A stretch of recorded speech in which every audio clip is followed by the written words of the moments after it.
మండలం పిన్నెల్లి గ్రామం అమ్మ ఉర్దుల ఇట్లాంగ్ ఆస్తమాలో ఈ రోజు పిల్లల నుండి సూరపు శ్రీకాంత్ వర్మ గారు సంవత్సరం సందర్భంగా వారి తమ్ముడు చిన్న గారు మా ఊడి చూడ భోజనం ఏర్పాటు చేశారు. ఇంకొకరు ఎంత కలుపుకుంటే అయితే సార్ చెప్పొచ్చు సంవత్సరం కదా భోజనాలు పెడతాం అందరికీ. అదే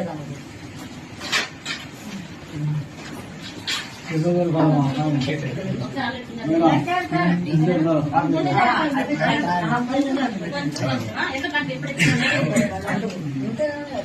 బర్త్డే అయితే చాలా స్వీట్ లాస్ట్ లో పెడతాను.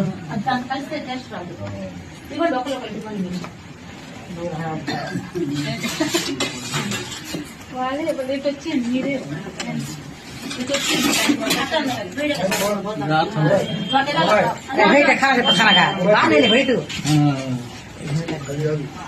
खाना